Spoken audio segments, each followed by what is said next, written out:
Snow was falling over a quiet Colorado town when a police sergeant and his retired K-9 walked into the wrong diner. One frightened lie turned a loyal German shepherd into a threat, and a good officer into a man in handcuffs. By nightfall, both of them were locked inside a small sheriff's station, holding a prisoner no one there was ready for. Then the power failed, the radios went silent, and headlights appeared through the storm. But the real danger was not only outside the station. It was already wearing a badge inside. If this story touched your heart, share your own meaningful story with an animal you love, and don't forget to like, share, and subscribe to the channel. The mountains north of Silver Pine looked almost too clean to be real. Fresh snow covered the pines in thick white layers, softening the jagged ridges and quieting the narrow road that twisted between them. The sky had cleared after the storm, leaving behind a hard blue brightness that made every ice-crusted branch shine. In that kind of light, Colorado could fool a man into thinking the world had been washed new. Sergeant Ethan Calder knew better. He drove with both hands low on the wheel, his dark navy winter jacket unzipped just enough to keep him comfortable, inside the old department SUV. He was 45, tall and broad through the shoulders, with the stillness of a man who had spent most of his adult life stepping into rooms where everyone else was either shouting, lying, or afraid. His face was angular, weathered by years of patrol shifts and mountain wind. His blue-gray eyes kept moving, not nervously, just habitually. Road shoulder, rear view, tree line, ice patches. Distance to the next bend. He was off-duty in the practical sense, but men like Ethan did not truly turn that part of themselves off. In the back seat, Rook sat upright without being told. The German shepherd's black and tan coat was thick from winter, his dark saddle running clean over his back, his tan chest broad and steady. One ear carried a small scar near the edge, a pale notch that most people would miss unless they knew him well. Ethan knew it as clearly as he knew the scratch on his own black wristwatch. Rook watched the road ahead through the windshield, calm and focused, like an old partner who understood that silence could be its own kind of conversation. "You see it too, huh?" Ethan said. Rook's ears shifted. Ethan looked at a frozen rut near the right side of the road. Yeah, not loving this stretch either. He had finished a morning training session for a small department farther north, teaching younger officers how to keep a traffic stop from becoming a bad decision. The class had gone fine. They usually did. Officers nodded, took notes, asked the right questions. Then Ethan packed his gear, loaded Rook, and started south with the hope of getting home before dark. Hope was not a plan. A mile outside Silver Pine, something cracked under the SUV with a sharp metallic snap. The steering wheel trembled. Ethan eased off the gas. A warning light blinked once, then stayed on. The engine coughed, fought him for another 30 yards, and then gave up with a tired shudder. He guided the SUV onto the shoulder, far enough from the road to avoid the next driver, who thought four-wheel drive meant immunity from physics. Steam rose thinly from beneath the vehicle. Ethan sat still for a second and listened. Wind through pines. Cooling engine. Rook's quiet breathing. No traffic. "Of course," Ethan murmured. He stepped out into the cold. Snow crunched under his boots. When he crouched near the front tire, he saw the problem almost at once. A chunk of ice or road debris had torn something loose underneath. Dark fluid had already begun to mark the snow. Rook jumped down and stood beside him, close to Ethan's left leg. "Stay clear," Ethan said gently. Rook stayed. Ethan pulled out his phone. No service. Not one bar. He lifted it, turned in a slow circle, and watched the screen refuse to change. He had a badge wallet inside his jacket, his personal ID, and a few loose bills. His main wallet, department card, and most of his paperwork were inside a zipped gear pouch behind the rear cargo panel. Normally, that would not matter. Normally, he could call someone, verify himself in 2 minutes, and make the inconvenience boring. But the mountains enjoyed making men humble. A local tow truck arrived 20 minutes later, driven by a man with a gray beard, red cheeks, and the cheerful fatalism of someone who had seen every kind of winter mistake. "Oil line's done," the driver said after one look. "I can haul it to Silver Pine Garage, but my cab's full of parts, and I got another call waiting. Town's just down the road. 1.5 miles, maybe 2. Ethan looked at the sky, then at Rook. The dog looked back as if the decision had already been made. "Garage secure?" Ethan asked. "Locked tight," the driver said. "Earl, who runs it, is honest enough to be annoying." Ethan almost smiled. "That'll do." He pulled what he could carry. But the tow driver was already behind schedule, and the gear pouch with the rest of his documents stayed inside the vehicle under a locked panel.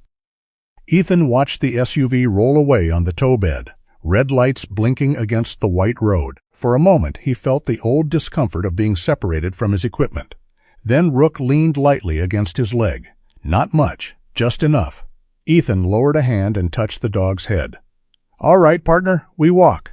The road into Silver Pine was quiet enough to hear the snow falling from branches in soft clumps. Ethan kept a steady pace, careful not to push Rook too hard on the cold shoulder. The dog was 7 now, retired from active K9 work after a shoulder injury that still stiffened in winter. Most people would never notice it. Ethan noticed every slight change in stride. "You're not 28 anymore," he said. Rook glanced up. "Neither am I. Don't start." By the time they reached town, Ethan's jeans were damp at the cuffs, and his boots were rimmed with packed snow. Silver Pine looked like a postcard someone had left in a freezer. A short main street, low brick buildings, wreaths still hanging from a few windows, though January was nearly gone, and a small white church at the far end of the square. Smoke curled from chimneys. A snowplow moved slowly near the courthouse, its blade scraping the road with a tired metallic groan. The town felt peaceful. That made Ethan more alert, not less. A diner sign glowed warm red on the corner. Pine Lantern Cafe. Through the windows he saw yellow light, booths, a counter, people hunched over coffee, a place with a phone, a place where Rook could get water. Ethan paused at the door and looked down. Inside Manners. Rook stood still. Good. The bell above the door jingled when they entered. Warmth hit Ethan first, then the smell of coffee, bacon grease, cinnamon, and wet wool. A few heads turned. Conversation dipped, then resumed in the careful way small-town rooms behaved when a stranger walked in. A little girl in a pink knit hat sitting with her mother whispered, "Mom, look at the dog." Rook stayed at Ethan's side, ignoring the attention. Behind the counter, a woman in her 50s looked up from refilling a sugar dispenser. She had gray blonde hair pinned loosely back, a pale blue diner uniform, and the kind of tired, kind eyes that had probably seen every version of hungry, angry, lonely, and lost. "You folks need a table?" she asked. "Just a phone if you have one," Ethan said. Vehicle broke down north of town. "Also some water for him, if that's all right." The woman looked at Rook. Not afraid. Careful, but not afraid. "Long as he behaves." "He will. What's his name?" "Rook." The dog's ears moved at the sound of it. The woman smiled a little. "Well, Rook looks better behaved than half my lunch crowd. Phone's by the hallway. I'll get a bowl." "Appreciate it." Ethan moved toward the back wall, keeping Rook close. The little girl leaned out from her booth. "Can I pet him?" Her mother reached for her sleeve, embarrassed. "Ellie, don't bother the man." Ethan stopped. He looked at the girl, then at Rook. "You ask first." "That's good," he said. "But not today. He's tired, and tired dogs deserve space." The girl nodded with the solemn seriousness of a child given a rule that made sense. "Okay." Rook turned his head slightly toward her, then looked forward again. The woman from the counter brought a metal bowl of water and set it near Ethan's boot. "I'm Clara," she said. "Phone's old, but it still works when it feels respected." "Ethan," he said. "Thank you." Clara's eyes flicked to the badge wallet shape beneath his jacket, but she did not ask. People in small towns noticed things. The polite ones waited to see if those things became their business. Ethan had just lifted the receiver when the restroom door opened behind him. A man staggered out, broad in the middle, red-faced from more than the cold. His flannel shirt half untucked beneath a stained canvas coat. He smelled of beer and old smoke. His eyes landed on Rook, and his expression hardened with the instant confidence of a man looking for something smaller than his own misery to blame. "What's that doing in here?" the man said. Ethan kept the receiver in his hand but turned slightly. "He's with me. No dogs in a place people eat." Clara called from behind the counter, "Darryl, leave it alone." That told Ethan two things. The man was local, and this was not his first performance. Darryl Pike stepped closer anyway. "I said get it out." Rook stood motionless beside Ethan. Not afraid, not aggressive, waiting. Ethan lowered the receiver back into its cradle. "We're making a phone call," he said. "Then we're leaving." Daryl's eyes narrowed. "You one of those guys thinks rules don't apply because your dog's got a pretty face?" Ethan did not answer quickly. Silence often showed a man what he really wanted. Daryl wanted a fight. The diner had gone quiet now. Silverware stopped moving. The little girl's mother pulled her closer. Ethan shifted half a step, putting himself slightly between Daryl and Rook. "You need to step back." Daryl laughed, ugly and short. "Or what?" "Or nothing good comes from this." For a second, the sentence seemed to land. Daryl blinked, swayed, and looked around as if measuring the room's attention. Then pride made the decision for him. He snapped his boot toward Rook. The kick never landed. Rook moved with the clean, disciplined speed of a trained dog, sliding out of range and placing his body between Daryl and Ethan. He did not bite. He did not lunge into the man. He lowered his head, showed his teeth just enough, and released a deep warning growl that seemed to vibrate through the old floorboards. Daryl stumbled backward in panic. His heel caught the leg of a chair.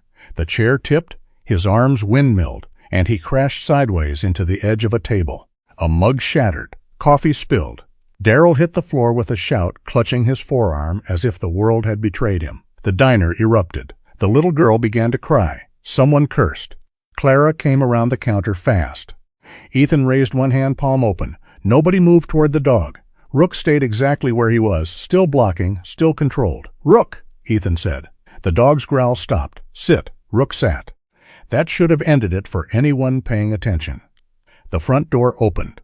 A deputy stepped in with snow on his boots and dark aviator sunglasses pushed up on his head, even though the sun was behind clouds now.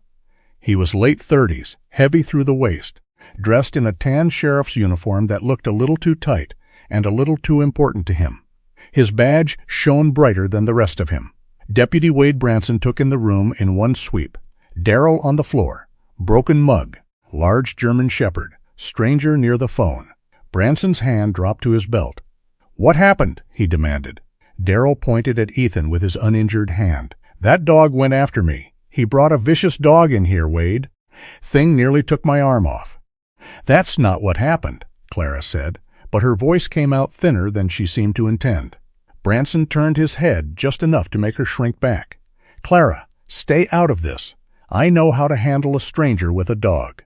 Ethan watched the room change around that sentence. People looked down. Clara pressed her lips together. Daryl saw it and became braver on the floor.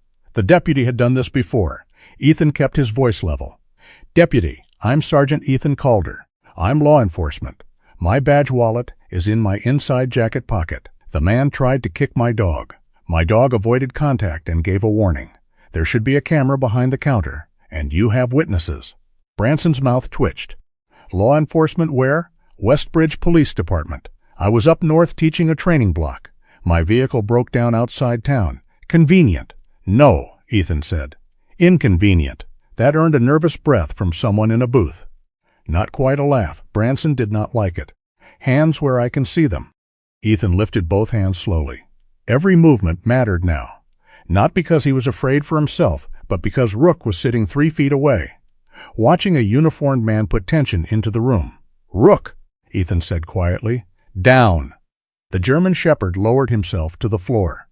Branson's eyes flicked to the dog, then back to Ethan. For just a moment, something like uncertainty crossed his face. A truly uncontrolled dog would not have obeyed like that. But Wade Branson had already chosen the story he preferred. He stepped forward and pulled the badge wallet from Ethan's jacket with 2 fingers, as if touching something dirty. He opened it. The badge inside caught the diner light. Branson stared longer than he needed to. Then he closed it. "Fake badges aren't hard to buy." Clara's face tightened. Ethan felt a coldness settle behind his ribs, not fear, exactly.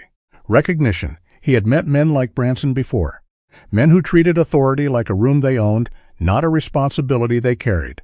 "You can verify it," Ethan said. "Call Westbridge PD, call State Police. Run my name. I'll decide what I need to do. You should decide before you put cuffs on another officer." Branson's jaw flexed. He leaned closer, lowering his voice enough that only Ethan and maybe Clara could hear. "Right now, you're not an officer in my town. You're a stranger with a dog that caused an injury." There it was. Not law, territory. Ethan looked past him at Clara. Her hands were clenched in the fabric of her apron. She wanted to speak. She did not. He did not blame her. Small towns had long memories, and bad deputies had longer ones. Branson took out his cuffs. Turn around. A younger version of Ethan might have argued longer. A hotter man might have refused on principle. But the room held a crying child, a frightened waitress, a drunk man desperate to be the victim, and a retired K-9 whose entire body was tuned to Ethan's breathing. Ethan made the only decision that kept everyone safest. "Rook," he said. "Heel." Rook rose and moved to his left side. Branson stiffened. "I didn't tell that dog to move." "I did," Ethan said, and he listened. For a second, the two men looked at each other, the deputy with his cuffs, Ethan with his empty hands. Then Ethan slowly turned and placed his hands behind his back. The metal closed around his wrists. Rook gave one low whine. Not fear. Protest. "It's all right," Ethan said. It was not all right, but a good handler never put his fear into the leash. Branson pulled him toward the door. Darrell sat up on the floor, already enjoying the shape the story had taken. Clara stepped forward. "Wade," she said, barely above a whisper. "He didn't." Branson cut her off without turning around. Not another word. Ethan looked back once. Clara stood in the warm light of the diner, one hand over her mouth, guilt already settling into her face. The little girl watched from the booth with wet eyes. Rook walked beside Ethan without a leash, calm and exact, as if the cuffs on his handler's wrists had changed nothing about the duty between them. Outside, the cold struck hard. Snow had begun falling again, soft at first, bright against the darkening street. Branson opened the rear door of the cruiser and gestured sharply. "Get in!" Ethan looked down at Rook. "Load!" The German Shepherd jumped into the back seat first. Ethan followed, ducking his head. Branson shut the door with more force than necessary. Through the glass, Ethan saw Silver Pine glowing under its clean white roofs, peaceful enough to hide anything. Rook pressed his shoulder against Ethan's knee. Ethan looked at the dog, then at the badge wallet now in Branson's hand. A town that ignored the truth in a room full of witnesses would ignore worse things in the dark. The cruiser pulled away from the diner, tires crunching over fresh snow, carrying a handcuffed police sergeant and his retired K-9 toward the small station at the end of Main Street. The Silver Pine Sheriff's Station sat at the far end of Main Street, past the post office, a closed hardware store, and a line of snow-covered pickup trucks parked nose-in along the curb. It was not the kind of building that tried to look powerful. It was a square two-story brick structure with a faded county seal above the front doors and an American flag snapping hard in the winter wind. Yellow light glowed behind frosted windows. A narrow driveway ran along the side toward a garage in back, where a single patrol truck sat half buried under new snow. Deputy Wade Branson parked close to the entrance and stepped out first. "Stay put," he said through the rear door glass, though Ethan had nowhere to go. Rook sat beside Ethan in the back of the cruiser, pressed close enough that Ethan could feel the dog's body heat through his jeans. The German Shepherd had been silent for the whole short ride, but silence did not mean calm. His ears remained high. His eyes tracked Branson through the glass. Ethan flexed his hands once inside the cuffs. The metal was tight enough to be unpleasant, not tight enough to be accidental. A careless officer over-tightened cuffs because he was nervous. A mean one did it because he enjoyed the reminder. Branson opened the rear door. "Out!"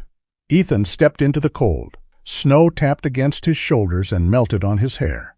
Rook moved after him without command, landing lightly on the packed snow. Branson stiffened. "I didn't say the dog could get out. He follows me," Ethan said. "He'll do what I tell him." Ethan looked at him. "No, deputy, he won't." For a second, Branson's face twitched with anger, but the front door of the station opened before he could answer. A young officer stood there, one hand holding the door, the other resting uncertainly near his belt. He looked about 28, lean and narrow-shouldered in a tan uniform that still seemed a little too new for the weather. His light brown hair was cut short, and there was a fresh, eager tension in his face that reminded Ethan of rookies who wanted to do right but had not yet learned how many wrong ways could wear a badge. "Wade," the young officer called. "Sheriff wants you inside." "Got a situation from the diner," Branson said. "Man let his dog go after Darrell Pike." The young officer's eyes dropped to Rook. Rook stared back, still as stone. "He bite anybody?" the young officer asked. Branson gave Ethan a quick look. "Not because I got there fast. That was a lie with confidence in it. The kind people accepted because correcting it would cost more energy than they had." Ethan said nothing. The young officer stepped back to let them in. His nameplate read Fenwick. Inside, the station smelled of old coffee, wet wool, floor cleaner, and warm dust from overworked heaters. It was small but organized in the way underfunded places often were. Not enough space, not enough people, but every desk carrying 3 jobs. A front counter separated the public area from the work floor. Behind it stood 2 desks, a dispatch corner loaded with radios and monitors, and a hallway leading toward the holding area. A woman sat at the dispatch station, wearing a dark green sweater under a department fleece. She had auburn hair tucked behind one ear, reading glasses pushed up on her head, and a headset resting around her neck instead of over her ears. She looked at Ethan, then at Rook, then at Branson's hand gripping Ethan's arm. Her expression did not change much, but Ethan saw her right hand move to a notepad. Dispatchers noticed everything worth writing down. "Wade," she said, "sheriff's in the back. I heard Luke the first time, Nora." So the young officer was Luke Fenwick. The dispatcher was Nora. Ethan filed both names away with the room. From somewhere down the hall came another voice, low and controlled but edged with strain. "Branson, now." The sheriff stepped into view before Branson could answer. Grace Holloway was in her early 50s, not tall, not imposing in the obvious way, but the room shifted when she appeared. Her tan sheriff's uniform was crisp beneath a dark brown winter jacket, and a silver star sat on her chest like it belonged there because she had earned the weight. Her salt and pepper hair was pulled back tight. Her eyes were hazel, tired, and alert. She took in Ethan first, then the cuffs, then Rook. Her gaze stopped on the dog for half a second longer than it stopped on anything else. "What is this?" she asked. Branson straightened. "Disturbance at the Pine Lantern. Possible dog attack. Subject claims he's law enforcement." Grace's eyes moved back to Ethan. "Claims?" Ethan kept his hands visible, even cuffed. "Sergeant Ethan Calder, Westbridge Police Department, former K-9 handler. My badge wallet is in your deputy's possession. My department credentials and wallet are locked in my vehicle at Silver Pine Garage after a breakdown north of town." Branson made a small scoffing sound. Grace did not look at him. "And the dog?" "Rook, retired police K-9. He is controlled and will remain controlled unless someone gives him a reason not to." Luke shifted slightly at that. Rook stood beside Ethan's left leg and did nothing at all, which was exactly the point. Grace glanced toward Nora. "Any call from the diner?" "Not yet," Nora said. "Line's been busy with road closures." Grace looked back at Branson. "Did you check the cafe camera?" "Didn't have time." "Darryl was hurt, people were upset, and this guy was acting like he owned the place." Ethan said, "I asked him to check the camera." Branson turned. "You don't get to run my scene." "No," Ethan said, "but you're supposed to run it before you write the ending." The station went quiet for one beat. Luke's eyes flicked toward Ethan, then quickly away. Nora lowered her gaze to her notepad, but Ethan saw the corner of her mouth move like she had almost reacted. Grace did not smile. "Enough." She stepped closer to Ethan, not too close. Professional distance. She looked at his face, his posture, the way Rook watched him rather than the room. "You armed?" she asked. "No personal sidearm is secured with my vehicle. Your deputy did not recover a weapon." Branson's jaw worked. "Because I didn't search the dog."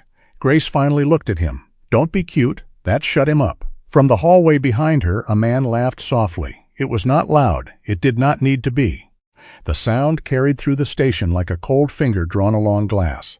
Ethan turned his head slightly. At the end of the corridor, through a barred interior door, he could see the holding area.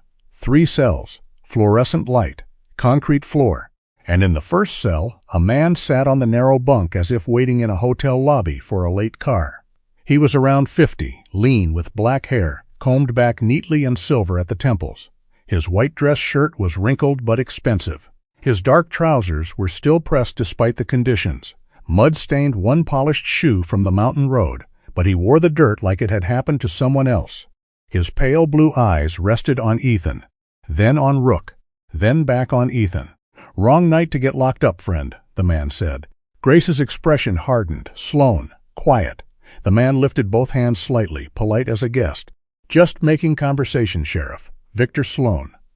Ethan had heard the name before, though never attached to a face in a cell this small financial movement. Transport routes. People who never touched anything directly but still left towns, poorer and families afraid. If Sloan was here, then Silver Pine had more trouble than a bad diner call. Grace saw the recognition cross Ethan's face. "You know who he is?" she asked. "I know he shouldn't be in a 3-cell mountain station." "No argument here," Grace said. State police picked him up after his driver rolled a vehicle near Hawthorne Pass. County jail route is closed under avalanche warning. Federal transport is rerouting from the west, but weather has them delayed. We're holding him because we're the only open door within 30 miles. Sloan smiled faintly. "A very charming door." Grace ignored him. The explanation was reasonable.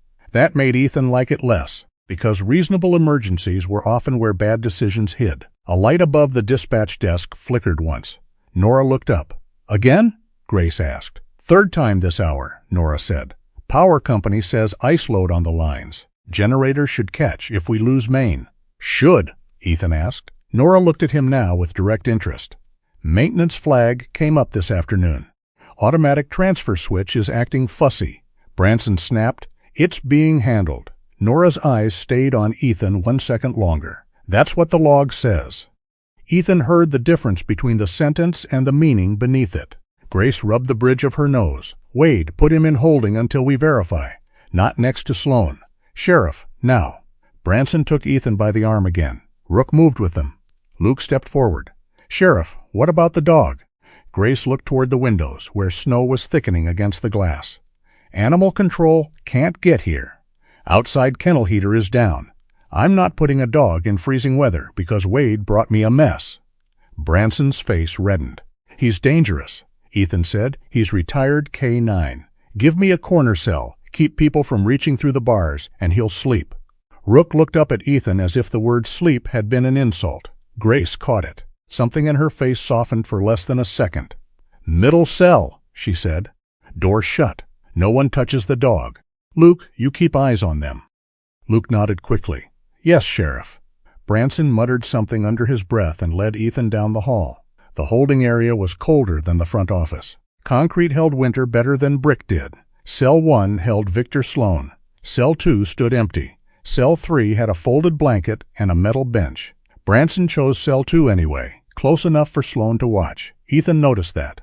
He noticed the heavy key ring in Branson's left hand, the scuffed floor near the cell doors, the camera dome in the upper corner that was angled slightly too far toward the hallway, leaving a blind spot near the utility door. He noticed Luke noticing him notice.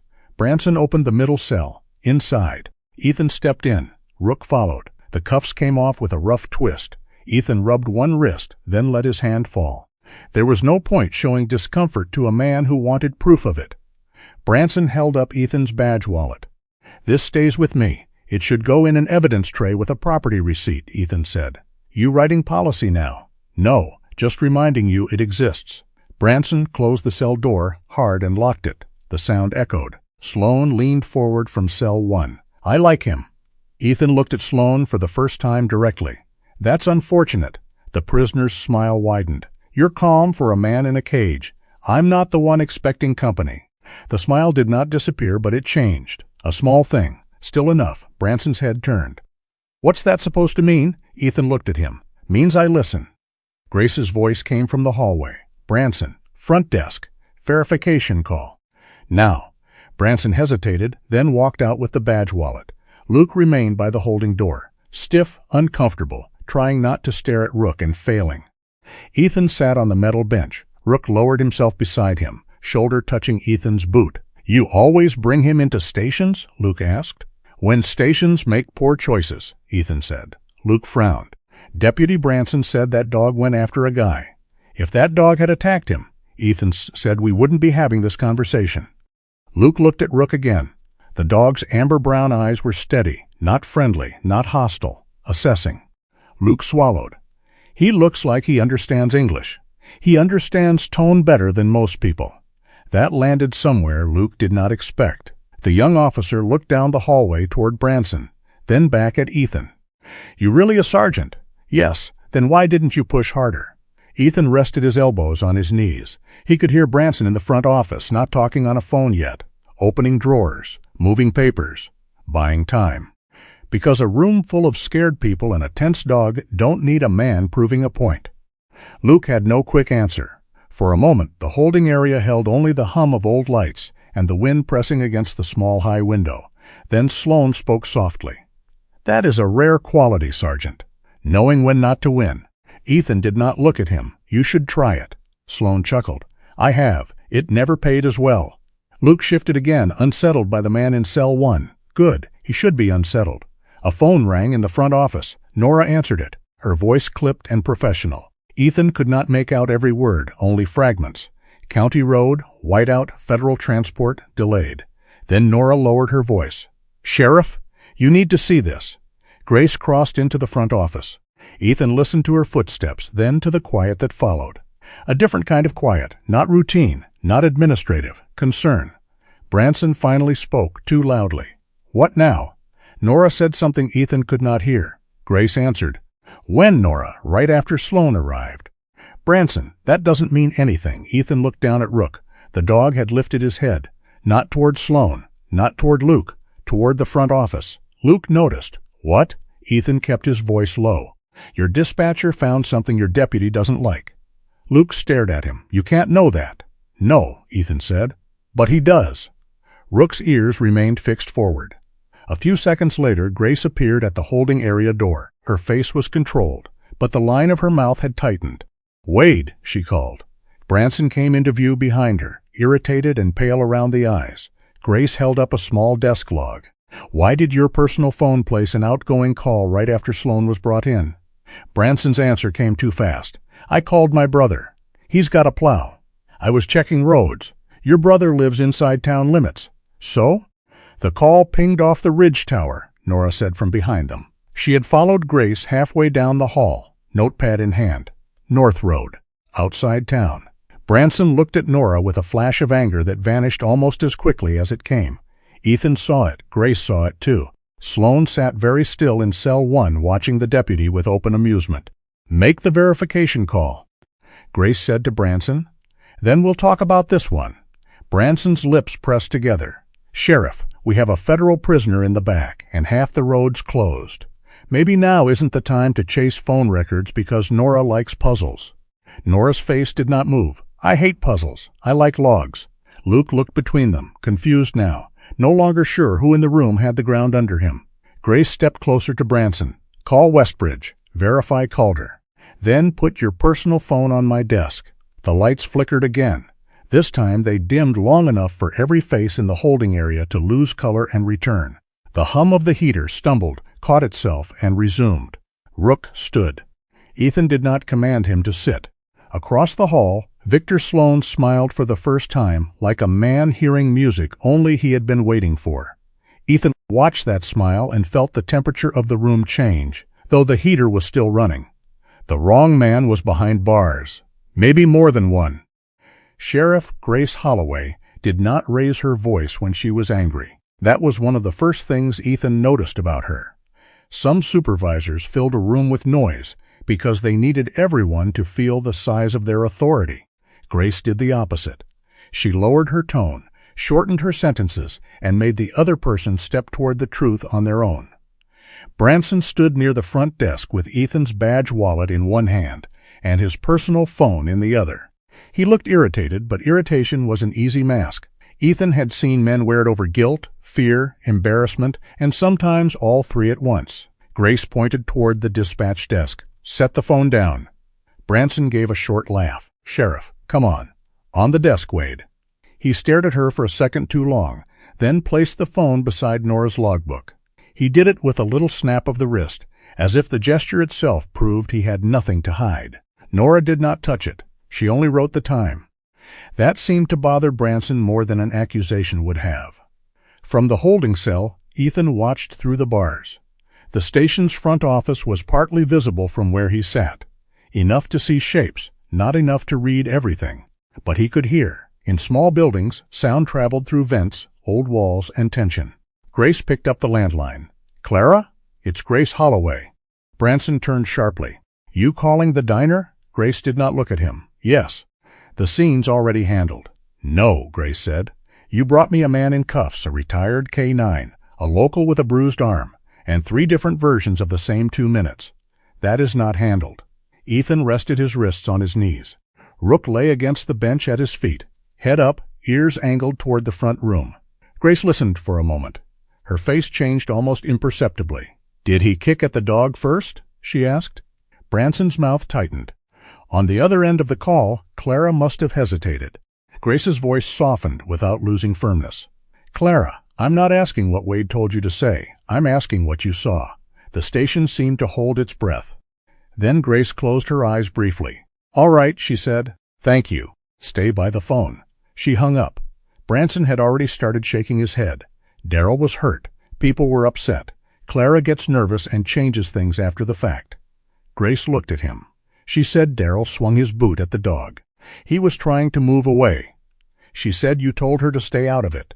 I told her not to interfere with an active police matter.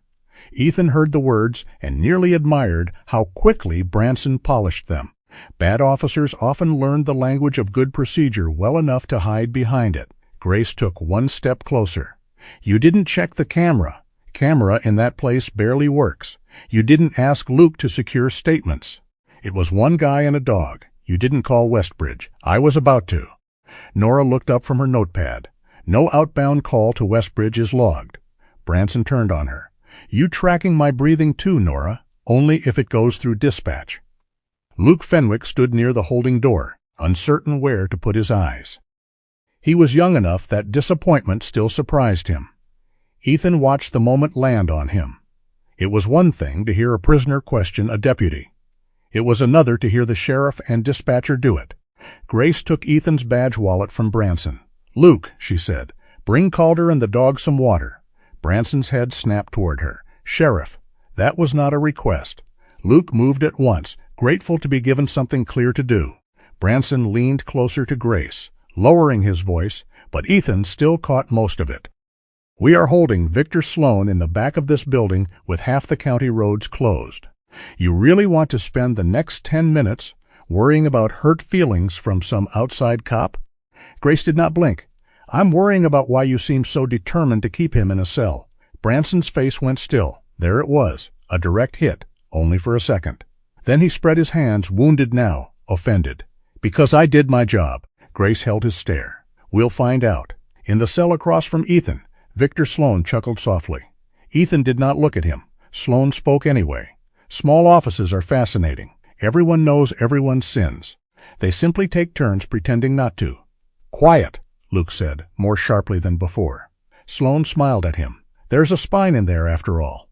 Luke came into the holding area carrying 2 paper cups and a metal bowl. He unlocked the outer door, not the cell, and slid the water through the lower gap.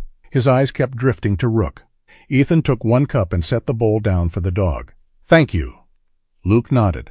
Rook lowered his head and drank. Controlled even in thirst, no sloppy panic, no lunging, just steady, quiet need. Luke watched him for a moment. He really retired.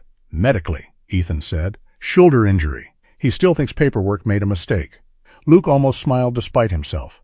How long was he your K9? 6 years active. 7 if you count the year he kept showing up in my house like he still had a shift. He lives with you? He is my partner, Ethan said. He lives where I live. Luke absorbed that. The word partner seemed to settle differently than dog. Branson said you were some out-of-town hothead, Luke said. Branson says a lot of things before he checks the facts. Luke's jaw tightened. He's still my senior deputy. That doesn't make him right. No, Luke said, quieter. But it makes him hard to question. Ethan studied him through the bars. The kid looked tired, not physically, but in the way decent young officers got tired when they discovered chain of command and conscience did not always stand in the same place. Being new doesn't mean you don't know wrong when you see it, Ethan said. Luke looked away. Easy to say from inside a cell. Ethan gave a faint nod. Fair. That answer caught Luke off guard more than an argument would have. Rook finished drinking and looked up at Luke. His amber-brown eyes held on the young officer's face. Luke froze. He's not asking for anything, Ethan said. What's he doing? Deciding. About me? Usually. Luke glanced at the dog, then at Ethan. And? Ethan looked down at Rook. The dog's ears were relaxed now, his body still but not tense. He hasn't filed a complaint. For the first time since Ethan had arrived at the station, Luke laughed under his breath. It was small, quickly gone, but it changed the air between them. Sloane noticed. Of course he did. How touching, he said. The officer, the mentor, and the noble animal. It almost makes a man believe in institutions. Ethan finally turned his head toward him. You don't believe in institutions. I believe they are staffed by people, Sloane said. People get tired. People get scared. People get expensive. Luke frowned. What's that supposed to mean? Sloane leaned back on his bunk, folding his hands in his lap as if invited to speak at a dinner. It means loyalty is rarely a moral position. Usually it is a price negotiation. Ethan kept his face still. Sloane's pale eyes shifted toward the front office, where Branson's low voice rose and fell. Some men are cheap. Some are simply late to discover they were for sale. Luke's expression changed. Ethan saw it. So did Sloane. That was what men like Sloane did. They did not need to open doors. They opened doubts and let others walk through. Don't take philosophy from a man in a holding cell, Ethan said. Sloane smiled. And yet here you are, Sergeant. Before Ethan could answer, Nora's voice came from the front office. Sheriff, I've got Westbridge on a secondary line. Grace crossed quickly to dispatch. Branson moved too. Not toward the call, toward the side hallway. Ethan watched him through the narrow slice of visible office. The deputy did not go to the front desk. He drifted near the utility room door, his right hand brushing the edge of his jacket. He looked at the wall clock, then at the ceiling where the lights hummed. He wiped sweat from his upper lip. The station was cold enough that Luke still had his jacket on. Ethan lowered his voice. Luke! The young officer turned. Your generator room through that side door? Luke looked back toward the hallway. Utility room, generator panel, breaker access, old server box. Who flagged the transfer switch? Branson said he checked it after the first flicker. When? Luke hesitated. Before you got here? Before Sloane got here? No, after. The answer seemed to bother Luke as soon as he said it. Ethan leaned forward. Listen to me. I'm not asking you to accuse him. I'm asking you to watch what he does when nobody is asking him a question. Luke swallowed. You think he's part of something. I think he's waiting for something. The words did not land like drama. They landed like weight. From the front office, Grace's voice sharpened.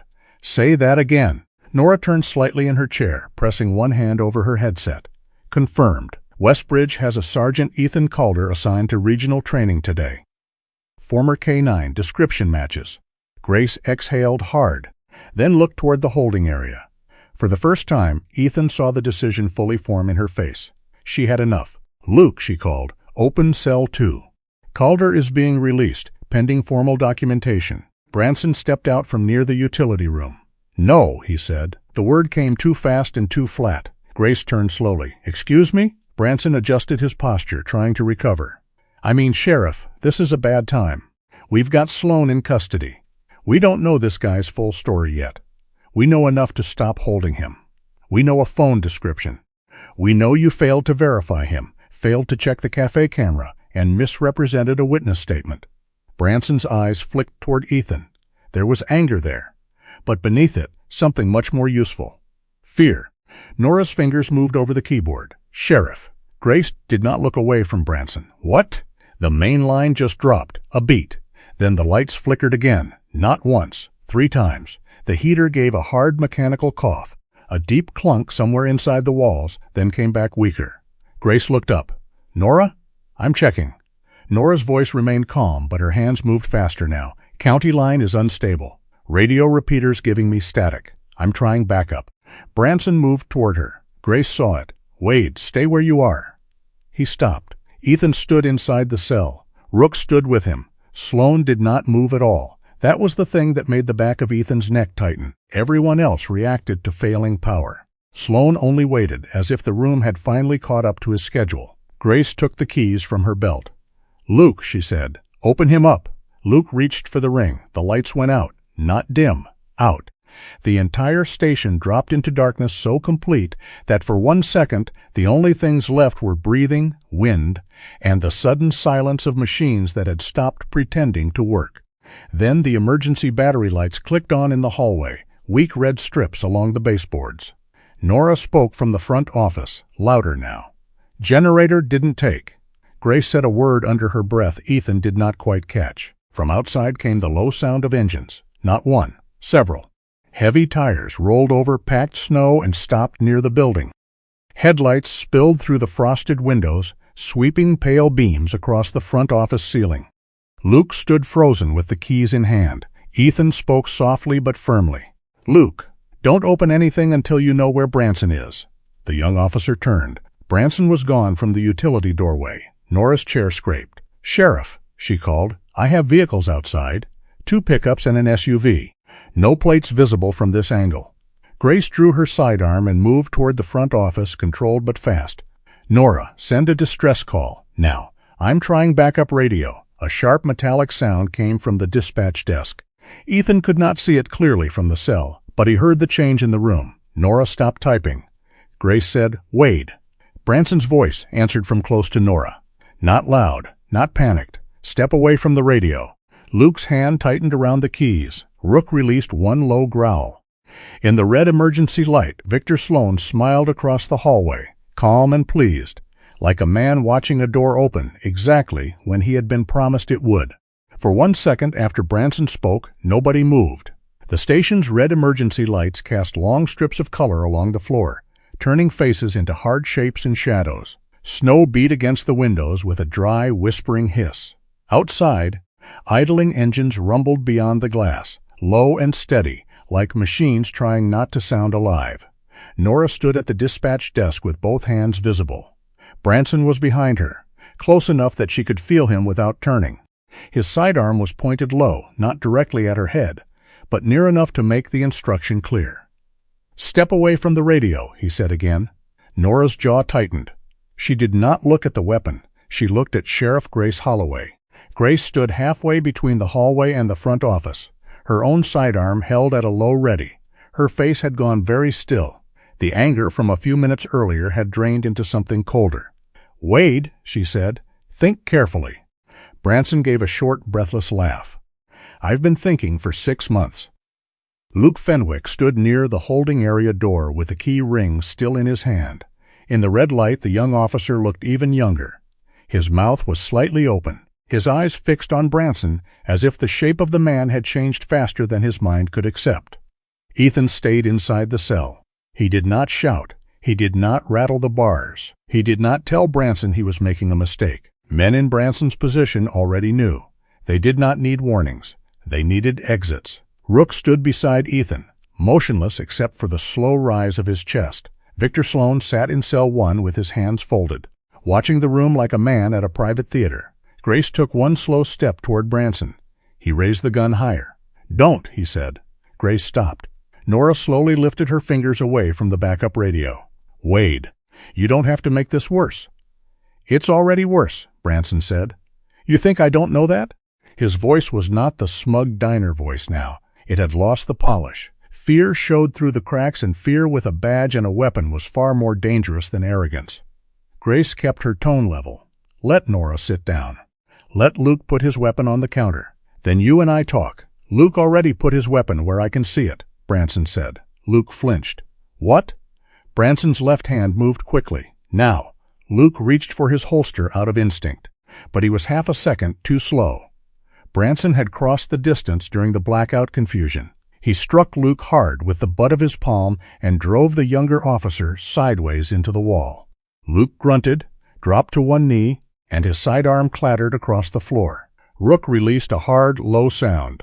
"Rook," Ethan said softly. The dog stayed, but every muscle in him had become wire. Branson kicked Luke's sidearm away and pointed his own weapon toward Grace again. "Nobody else gets brave," Branson said. Luke pressed a hand to his cheek, stunned more than seriously hurt. His eyes burned with humiliation. That was good, Ethan thought. Humiliation meant the kid was still thinking about himself. Panic would have meant he was gone. Grace did not take her eyes off Branson. "You hit one of my officers." Branson's face twisted. "Your officers? That's rich, Wade. You know how long I waited for you to notice anything that mattered," Branson said. "You noticed paperwork. You noticed if my report language was sharp. You noticed if I parked wrong during Founder's Day. But you didn't notice when I started drowning. Grace's expression shifted. The words hit somewhere personal. Outside, a pair of headlights swept past the front windows and then cut off. Ethan heard doors open. No shouting, no panic. Controlled movement through snow. Not locals. Branson heard it too. His breathing quickened. Grace said, "Who's outside?" Branson swallowed. "People who want Sloan." Victor smiled from his cell. "That is one way to describe them." Grace turned her head slightly toward Victor. "Quiet." Sloan looked amused. "Sheriff, he is doing beautifully for a desperate man." "Don't ruin his moment," Branson snapped. "Shut up." There was the truth of the hierarchy. Branson had a gun, but he was not in charge. Not really. Everyone in the room felt it. Grace did too. "How deep are you?" she asked. Branson stared at her. "Deep enough." "That isn't an answer. It's the only one that matters tonight." Grace took a breath. "Did you give them our holding layout?" Branson looked away. Nora closed her eyes briefly. Luke whispered, "Wade." Branson turned on him. "Don't say my name like that." Luke pushed himself up against the wall. "You taught my first traffic stop, and you still write like a middle schooler." The cruelty came too easily. It gave Branson something familiar to stand on. Grace's voice lowered. "What did they have on you?" Branson's mouth opened, then closed. For a moment he seemed almost relieved to be asked. "It started small," he said. "One truck on the North Road, then another. No stops, no questions, just look the other way. They paid cash. Not cartel money, not movie money. Just enough to fix things. Mortgage, medical bills, my brother's mess. Then they had pictures, dates, recordings. After that, it wasn't extra money anymore. It was a leash." Grace stared at him, and in her silence lived every complaint she had minimized. Every time she had told herself Wade was rough but useful, arrogant but dependable, a problem for later. Victor leaned forward.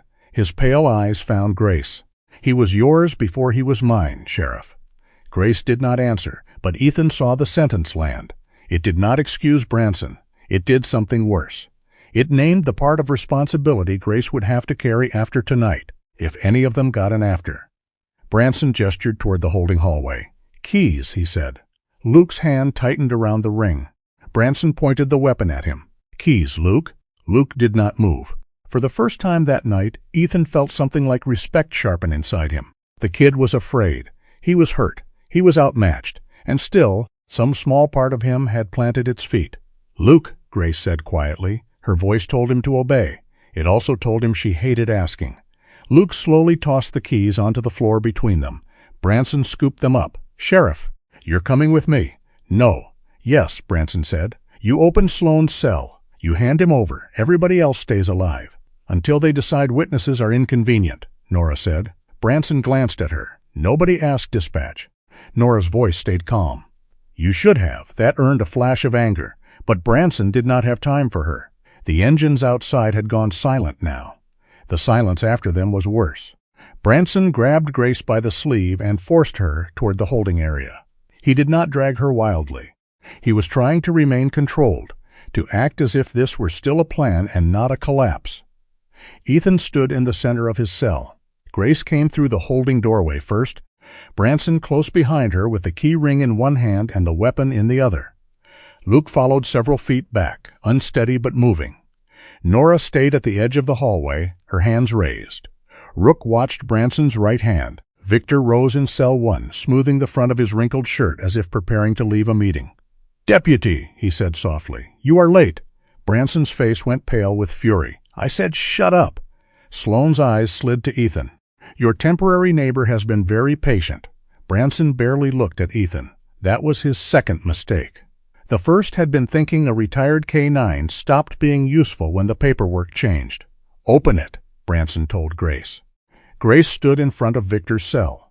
The red emergency light painted the side of her face. She looked older than she had in the front office, not weaker, just suddenly more aware of the weight of every year she had carried this building on her back. She reached for the keys in Branson's hand. He pulled them back. Slow. Hard to unlock a door without keys, Wade. He shoved the ring into her palm. Grace's fingers closed around it. Ethan saw her eyes move once, not to him, to Rook. The dog's ears lifted. Grace turned toward Victor's lock. Her shoulder brushed Branson's chest. She shifted her boot on the concrete as if losing balance. Then she stumbled. Not dramatically, just enough. The key ring slipped from her hand, bounced once, and skidded across the floor toward Ethan's cell. Branson cursed and bent after it. "Rook," Ethan whispered. "Bring." The German shepherd moved before Branson understood what had happened. Rook's muzzle slipped through the lower gap between the bars, teeth closing around the ring with careful precision. He pulled it inside the cell and dropped it into Ethan's waiting hand. For the first time all night, Branson looked truly afraid. "You son of—" He swung the weapon toward Grace. Ethan was already moving. The key found the lock because Ethan had watched Branson use it twice. Turn, lift, pull. The old cell door opened with a heavy click. Branson heard it and turned too late. Ethan stepped out low and fast, not like a movie fighter, not like a man trying to impress anyone. He moved like a patrol sergeant who had spent years learning that distance, angles, and timing mattered more than force. Branson tried to bring the weapon around. Ethan caught his wrist with both hands and drove it hard into the iron frame of the cell door. The weapon dropped.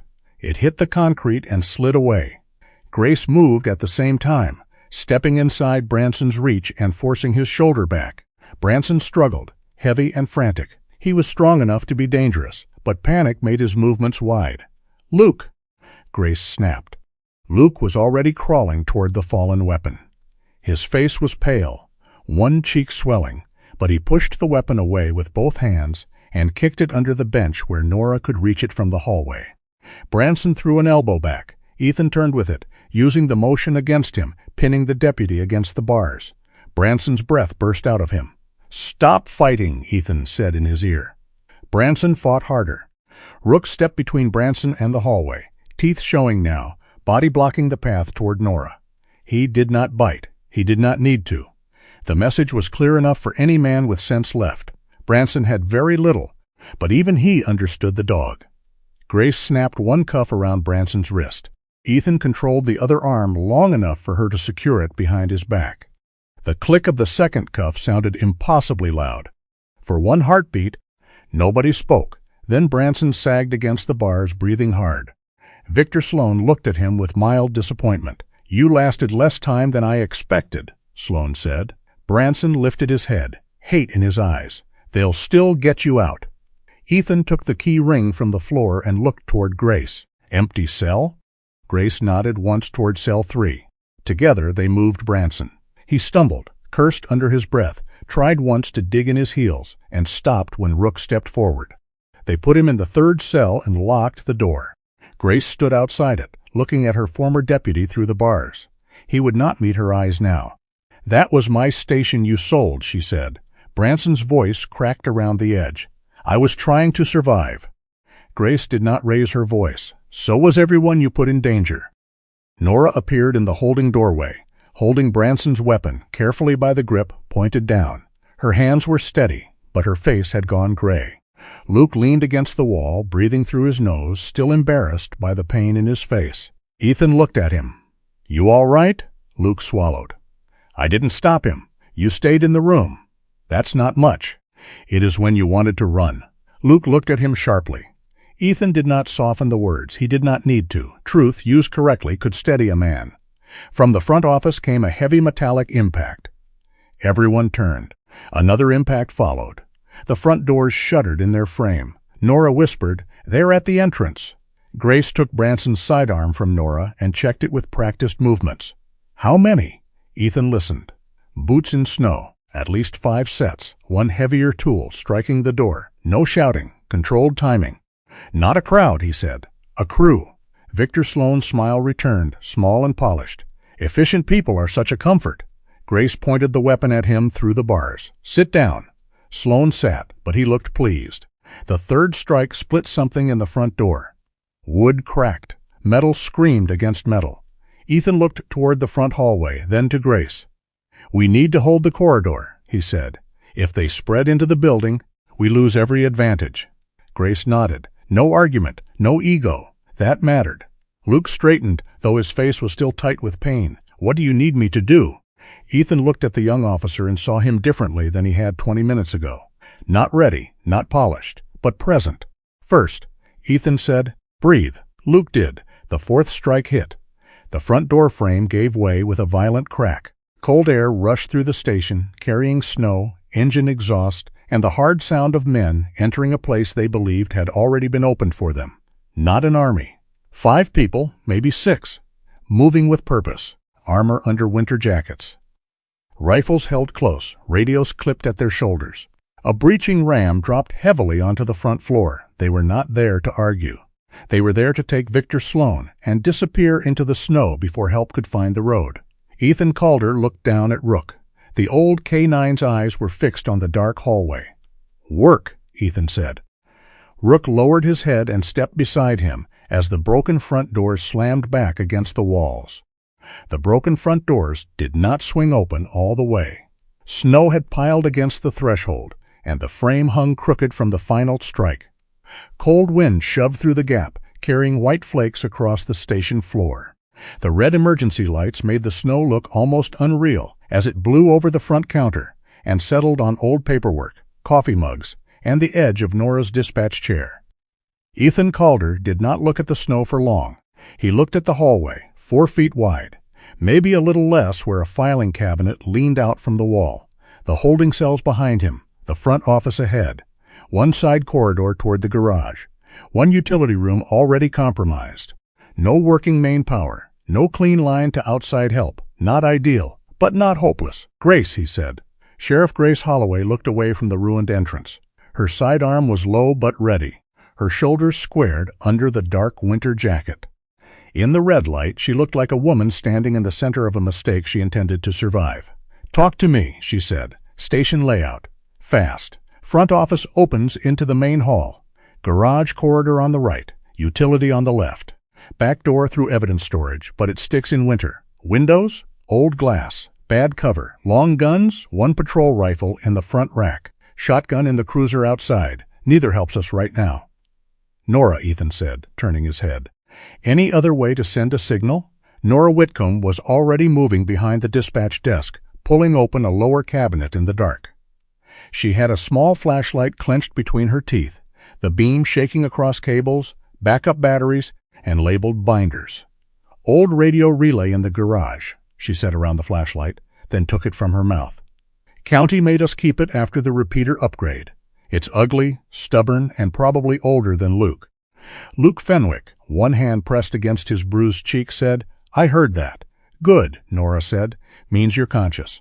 Ethan looked at Luke. "Can you move?" Luke straightened too quickly and regretted it. His face tightened, but he nodded. "Yeah, can you think?" Luke blinked. "I think so." "Better answer," Ethan said. "Grab whatever extra magazines Grace has. Then move that filing cabinet halfway across the side corridor. Don't block Nora in. Slow them down." Luke nodded again, this time with more purpose. Ethan turned to Grace. "You hold the corner between the front office and the main hall. Don't chase them. Don't step into the lobby unless you have to." Grace's eyes narrowed. "You giving orders in my station?" "No," Ethan said.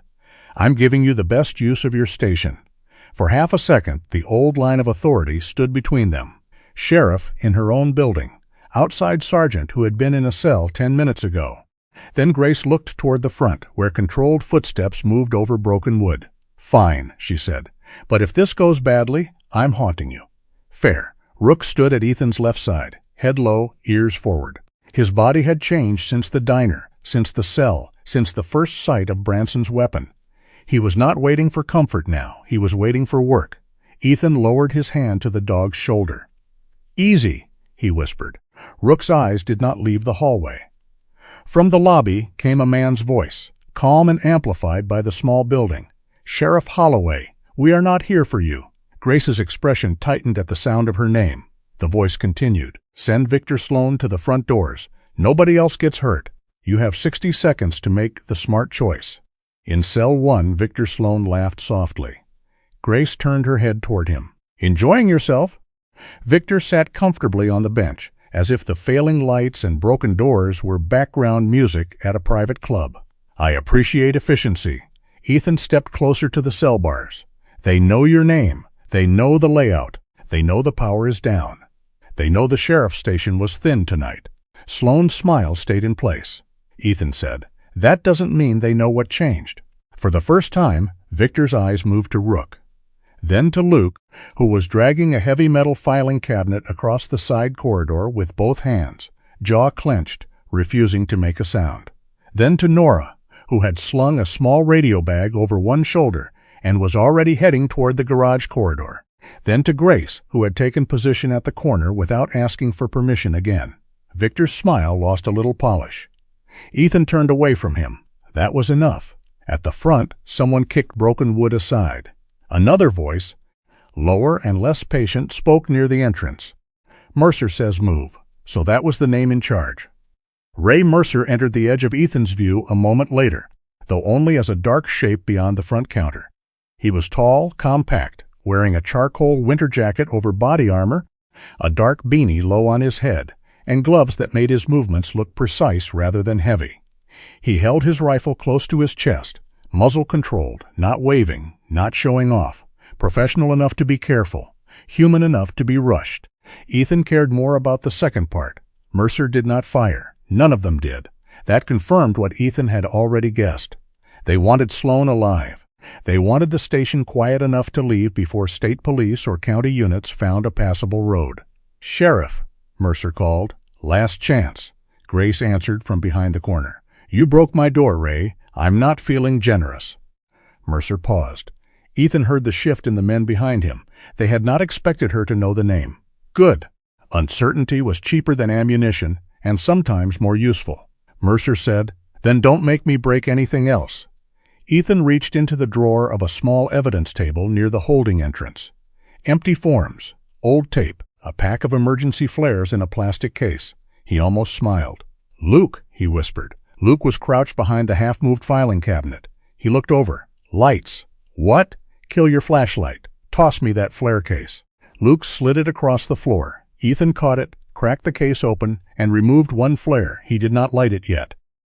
"Grace," he said quietly, "when they cross the front desk, tell them you're moving Sloan."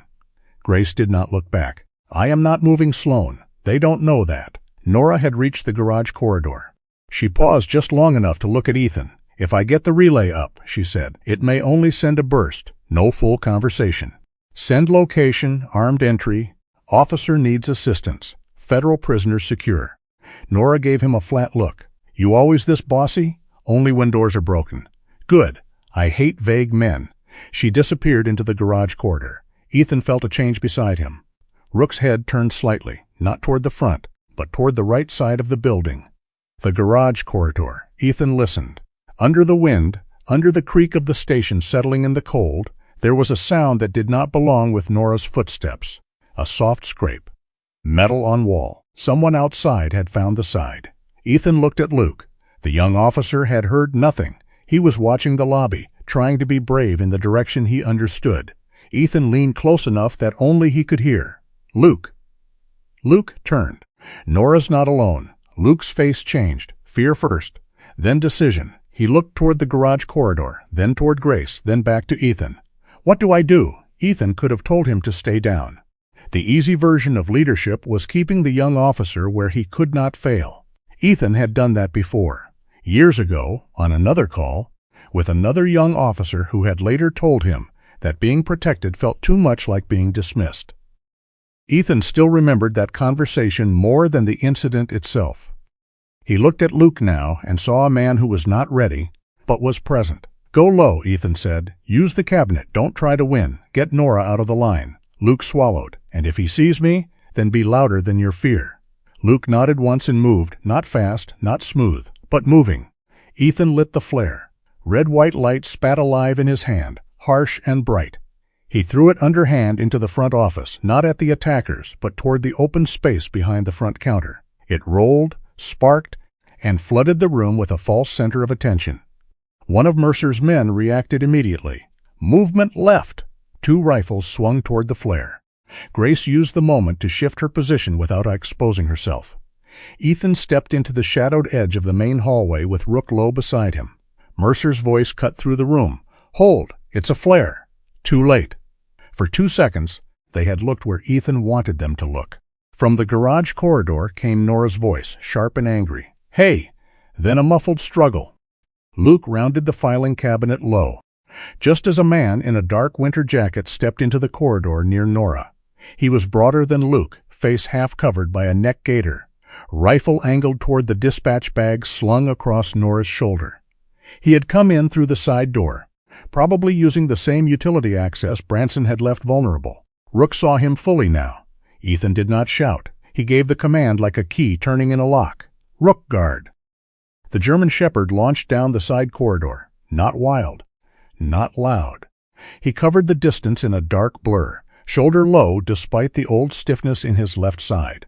The man turned at the last second, surprised by the shape coming out of the red emergency light. Rook hit his arm and locked on just long enough to break control of the weapon. The man cursed and stumbled into the wall. Luke moved then. He did not freeze. He did not look back for approval.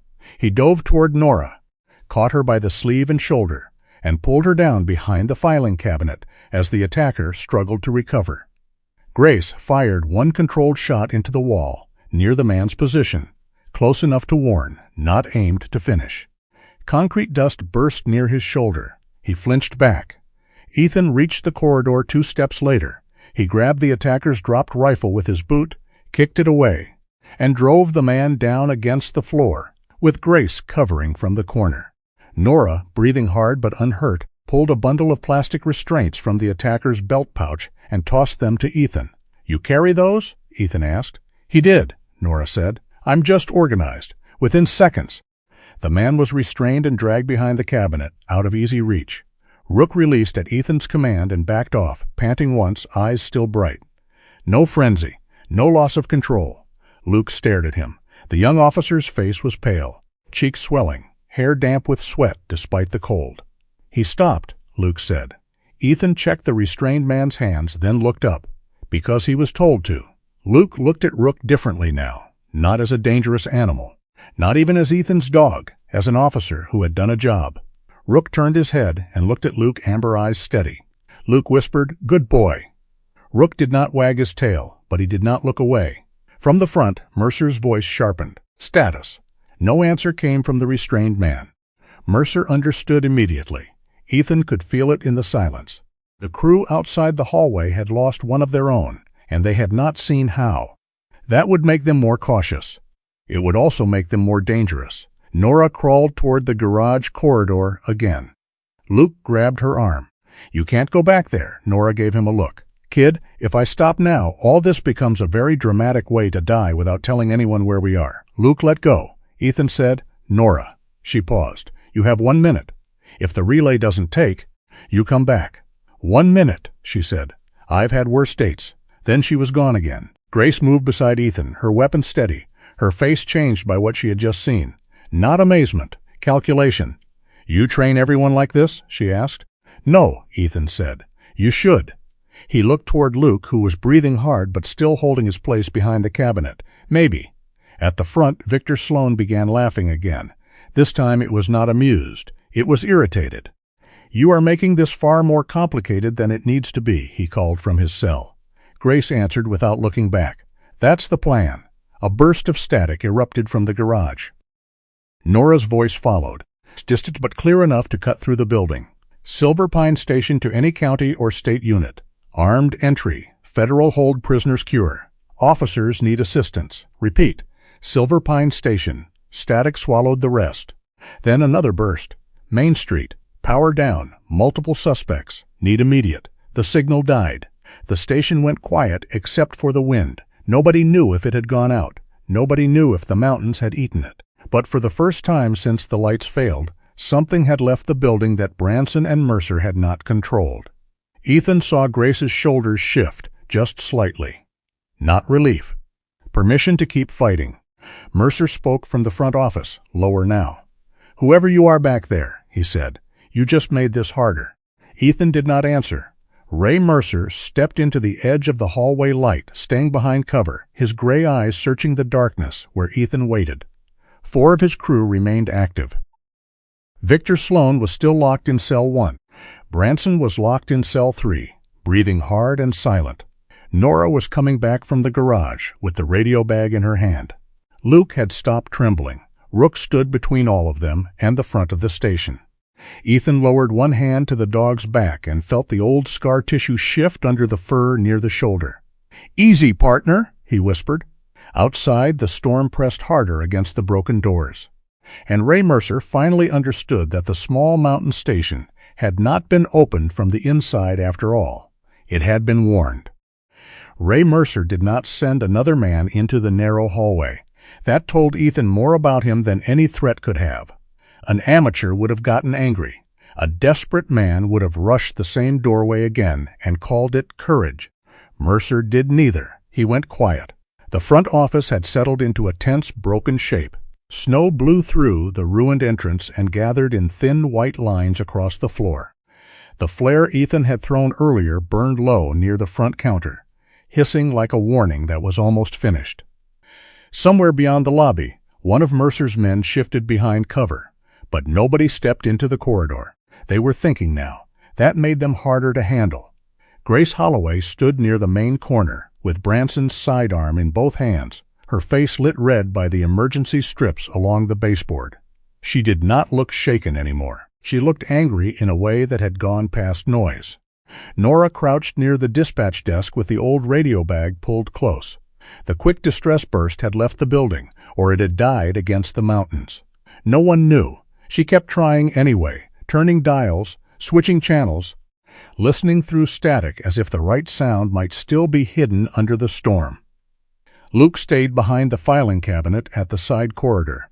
His cheek had begun to swell from Branson's strike, but his eyes were clearer now. Fear had not left him. It had simply stopped making all his decisions. Rook stood between Ethan and the front office, breathing steadily, ears forward. From Cell 1, Victor Sloan watched all of them with the patience of a man who still believed the night belonged to him. In Cell 3, Wade Branson had gone silent. That silence did not last. A radio crackled from the floor near the restrained attacker. Nora's head snapped toward it. The voice that came through was Mercer's. "Wade." Branson lifted his head in the cell. Grace turned slowly toward him. The radio crackled again. "Wade, if you can hear me, answer." Nobody moved. Branson's cuffed hands gripped the bars. "I'm here." Ethan's eyes narrowed. Mercer had known the station frequency Branson would monitor. Another piece of the inside plan. Mercer's voice remained calm. "You were supposed to have the rear hall open." Branson swallowed. "I got stopped." "That's obvious." Grace stepped toward Branson's cell. "Don't answer him." Branson ignored her. His face had changed. The arrogance was gone now, stripped down to need. "They locked me up," he said into the room, though the radio lay 15 feet away. "Get me out." A pause. Then Mercer said, "You were never part of the extraction." Branson stared at the radio. The sentence took the blood out of his face. "What? You were access," Mercer said. "That was your job." Branson's mouth opened, but nothing came out. Victor Sloan leaned back on his bench and sighed as if disappointed by poor service. Mercer continued, "Sheriff Holloway, if you're listening, you have 2 minutes to release Sloan. If you don't, we burn the garage and take the back of the building apart. You have fuel in there. You have a side exit. You have your old relay. I'm done negotiating with hallways." Nora looked toward Grace. Luke looked toward Ethan. Grace kept her eyes on Branson. "You told them about the garage." Branson shook his head. No, I just gave them." "Layout?" Ethan said. Branson turned on him. "You don't know anything. I know they know where the relay is. I know they know the generator failed before they walked in. I know he just told you what you are." Branson's breathing turned rough. "Wade," Grace said, stepping closer to the cell bars. "If you know their exit route, this is the time." He laughed once, weak and bitter. "Now you want my help. I want the truth. You want me to fix it for you." "No," Grace said. "You don't get to fix this. You get to make it smaller before more people pay for it." That landed. Not because Branson had suddenly grown a conscience. Ethan did not believe in miracles that convenient. It landed because Mercer had cut the last rope Branson thought he had. Victor Sloan's voice slid in softly from Cell 1. "Careful, Deputy. Betrayal is only useful while someone needs you." Branson turned toward him with raw hate. Sloan smiled. "What? You thought loyalty came with dental?" Luke made a small sound in his throat, half disgust, half disbelief. Grace stepped close enough to Branson's cell that her shadow covered him. "Road," she said. "Now." Branson's eyes moved from Grace to Ethan, then toward the broken front of the station. "They won't use Maine," he said finally. "Too exposed. There's a service road behind the old church. Plow crew keeps it half clear for the propane deliveries. It cuts behind the maintenance yard, then down toward Dry Creek Road. If they get Sloan into a vehicle there, you won't catch them before the state line route opens. Grace looked toward Ethan. "That road passable tonight?" he asked. Luke answered before Grace could. "Barely, but a truck with chains could make it." Nora said Ray's vehicles had chains. Branson laughed without humor. Of course they did. The radio crackled again. Mercer, 1 minute. A second later, something slammed against the garage side door from outside. Not a breach yet. A warning. Ethan looked at Grace. "He'll make good on it." Grace's jaw set. "Plan. Keep Sloan locked. Keep Branson locked. Nora stays on comms. You hold the front angle. I'm not letting you take this alone." "You're not," Ethan said. "Luke comes with me." Luke stared. "Me? You know the side exit. You know the garage." "I don't." Luke swallowed. "Right." Ethan looked down at Rook. That was the hard part. In every crisis for 7 years, Rook had been an extension of Ethan's left side. Ethan moved, Rook moved. Ethan stopped, Rook stopped. The world made sense in that old rhythm. But the station did not need old rhythm now. It needed coverage where Ethan could not be. He unclipped the short lead from his belt and looked at Luke. "Rook goes with you through the garage corridor." Luke's eyes widened. "With me? He'll listen if you don't lie to him." Luke looked at the dog. Rook looked back, calm and unreadable. "I'll try not to," Luke said. Ethan crouched in front of Rook and took the dog's head gently between both hands. The old scar on the left ear showed pale in the emergency light. Rook's amber-brown eyes stayed on him. "This isn't leaving," Ethan whispered. "It's work." Rook's ears shifted. Ethan touched 2 fingers to his chest, then pointed to Luke. "With him." For the first time that night, Rook hesitated. It was barely visible. A half second. A breath. But Ethan felt it like a hand closing around his ribs. Then the German shepherd stepped to Luke's side. Luke looked like someone had handed him a badge heavier than his own. Ethan stood. "Don't pull him around. Don't crowd him. Give clear words." Luke nodded. "Clear words." Grace watched the exchange, and something in her expression softened, despite the danger. Then the garage side door shook again. The moment was over. They moved. Nora slipped back toward dispatch, one hand on the radio bag, the other braced against the desk. Grace positioned herself where she could see both the front corridor and the holding area. Ethan took the side hallway with Luke and Rook behind him. The garage was colder than the station. The air smelled of oil, rubber, old snowmelt, and metal. A patrol truck sat near the center bay, its hood dusted white from flakes blowing under the door. Tools hung on pegboard. A snow shovel leaned against a workbench. The old relay box sat open near the wall, its wires exposed where Nora had been working. A dull thud hit the exterior door. Luke flinched. Rook did not. Ethan raised a hand and pointed Luke toward the left side of the patrol truck. He himself moved right, staying low behind the front bumper. The garage gave better cover than the hallway, but worse sight lines. Too many shelves. Too many shadows. Too many places for a frightened man to shoot at noise. "Luke," Ethan whispered. Luke looked over. "Breathe before you decide." Luke took one slow breath. The exterior side door cracked open. A man slipped in halfway, dark jacket, rifle held close. He moved with more caution than the first one had. Mercer had adjusted. The man checked high, then low, then toward the truck. Luke saw him and froze. Rook stepped in front of Luke before Ethan could speak, body low, a quiet growl rising from deep in his chest. The man heard it and turned. Luke's hand moved toward his weapon, too fast, too tense. Ethan saw the moment almost break. Then Luke stopped. He pulled air in through his nose like Ethan had told him. "Sheriff," he called, voice sharp but controlled. "Garage side, one inside." The attacker hesitated at the shout, suddenly aware his position was known.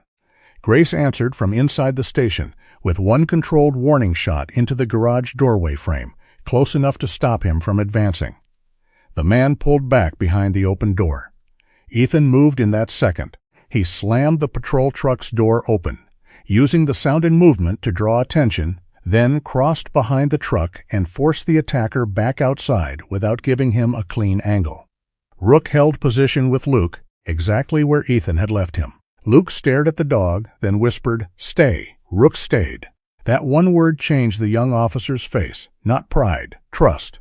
From outside, Mercer's voice shouted for his man to move to the plow. Ethan heard the word clearly, plow.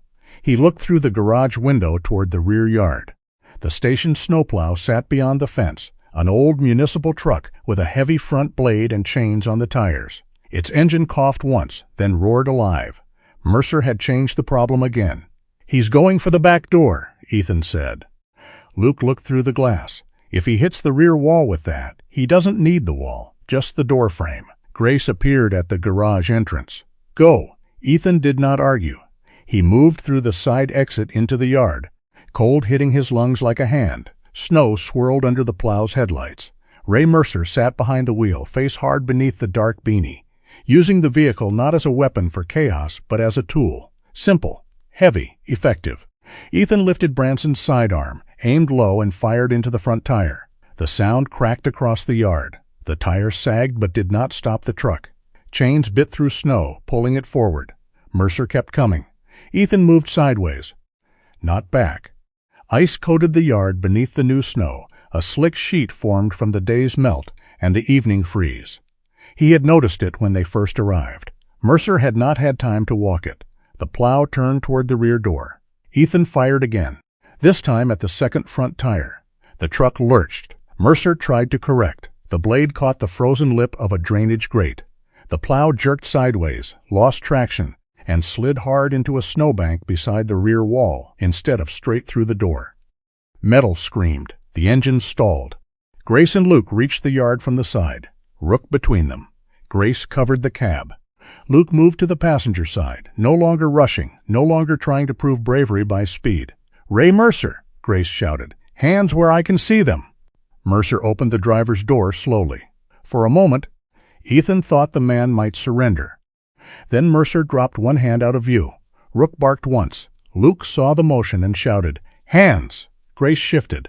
Ethan moved in from the angle. Mercer's hand came up empty, but the movement had served its purpose. From inside the station came the sharp crack of metal giving way. Ethan turned. The holding area.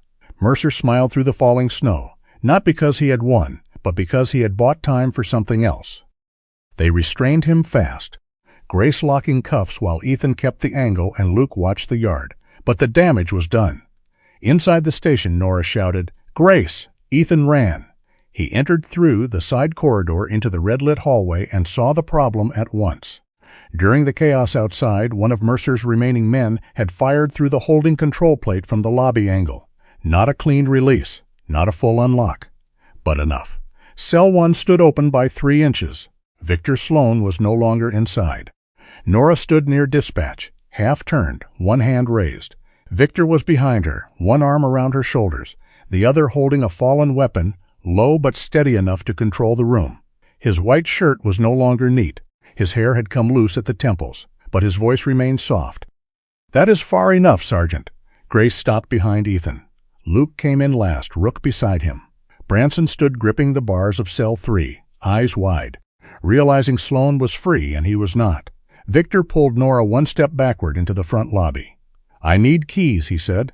"A vehicle, a road that is not blocked. I suggest everyone become reasonable very quickly." Ethan kept his hands visible. He had no angle. Grace had no angle. Luke had no angle. Rook stood perfectly still, eyes on Nora, waiting for a word that had not yet come. Outside, the old snowplow hissed steam into the storm.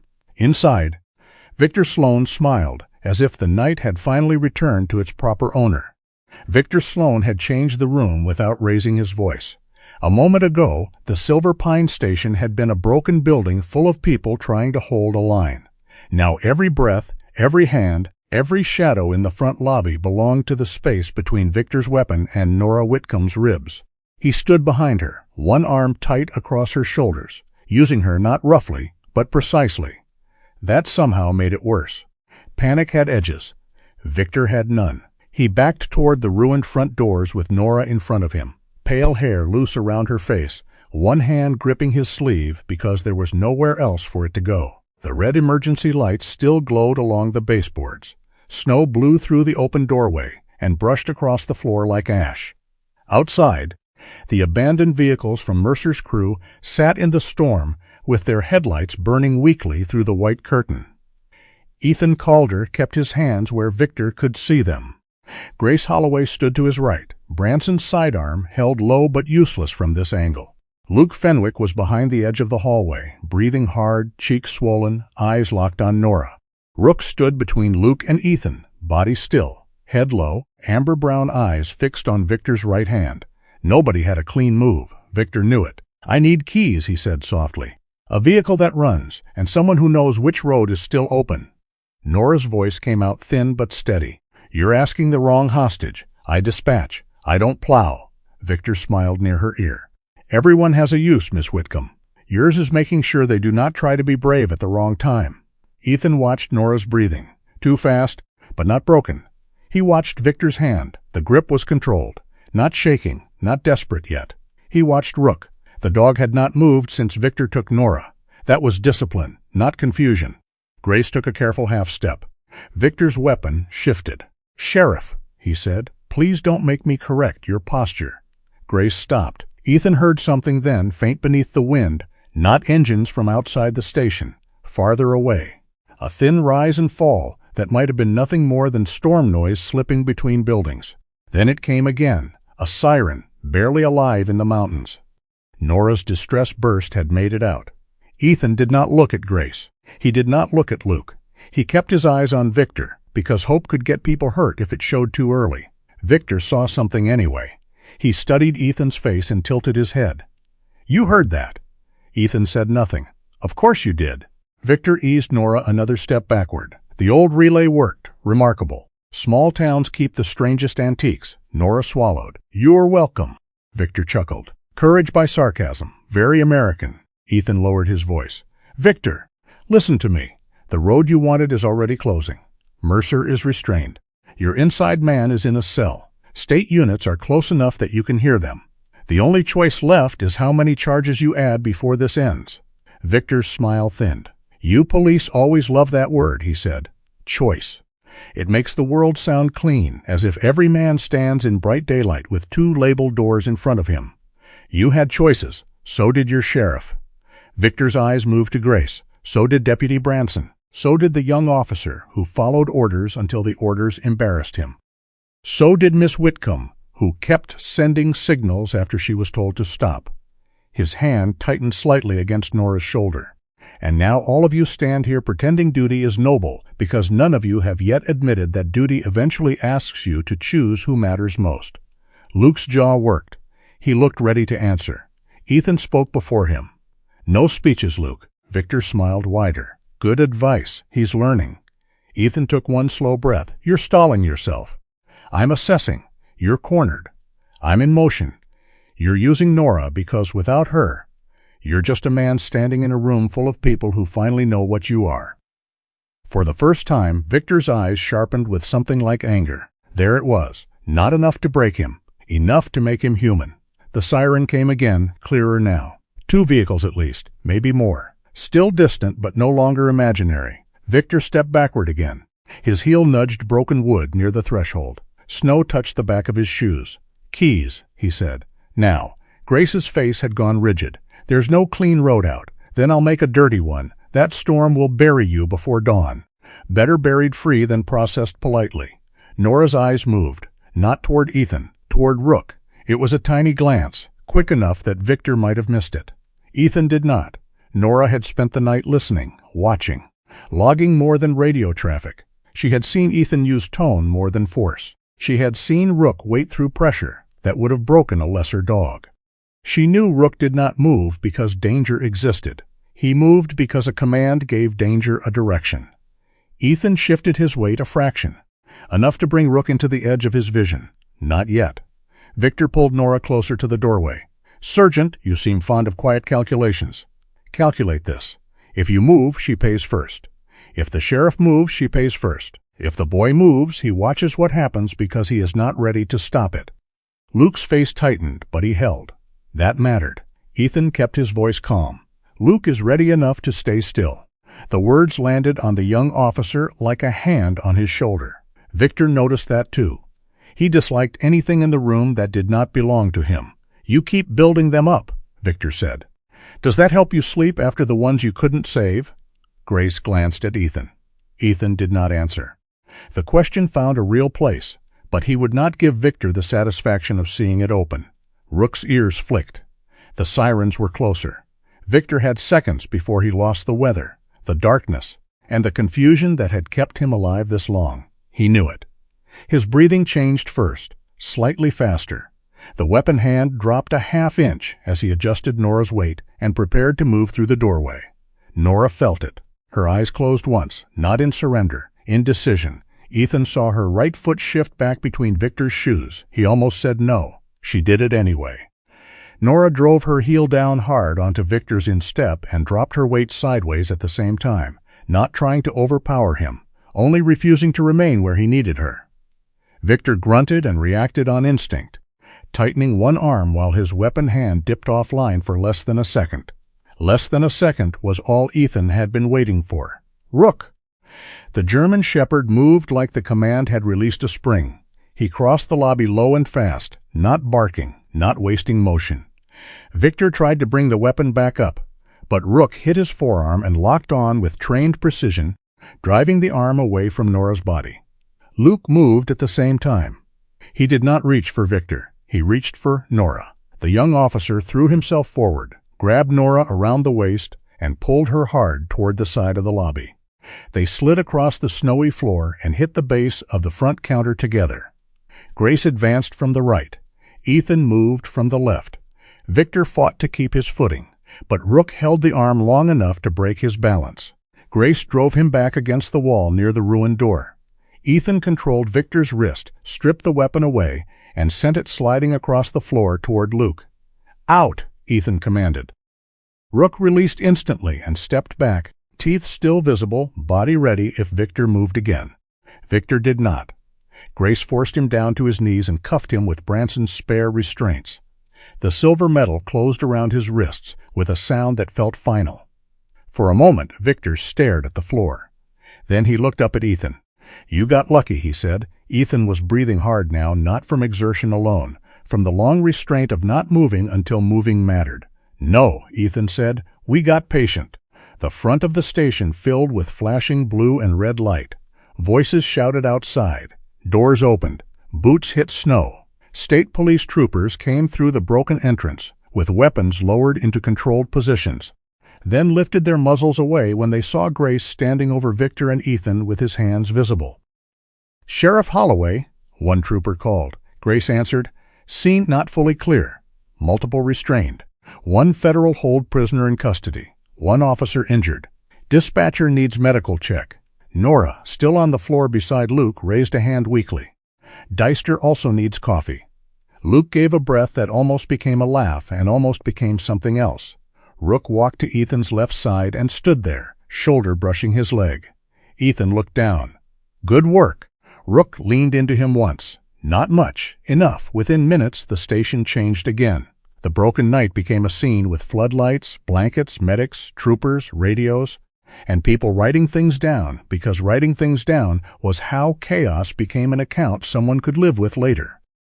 Ray Mercer was brought in from the yard, restrained and silent, his face hard with the knowledge that speed had failed him.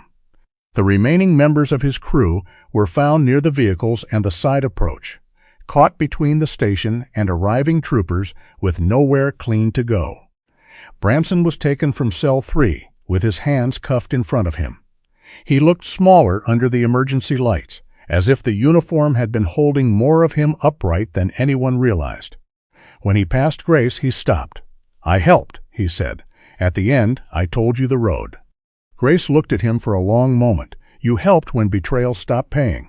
Branson's face folded, but she had already turned away. Victor Sloan was walked past next, restrained, coatless, still trying to look above the room. He glanced at Nora, then at Rook, then at Ethan. No smile this time. That was enough. A medic tried to guide Luke toward a chair. Luke resisted until Nora was checked first. "I'm fine," Nora said. "You were a hostage," Luke said. "I was annoyed. You were grabbed. I noticed." The medic looked at Ethan as if asking whether all of Silver Pine talked like this under stress. Ethan said, "Probably."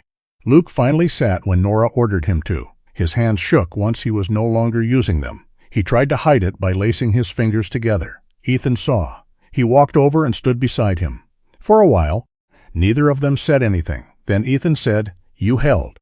Luke looked up. There was no speech behind it, no lecture, no lesson on courage. Just 2 words, plain and exact.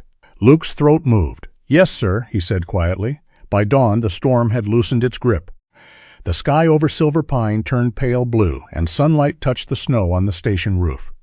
Broken glass glittered near the front doors. Tire tracks cut black lines through the white lot. State vehicles lined Main Street, but the town itself had begun waking in cautious pieces. Curtains moved. A shop light clicked on.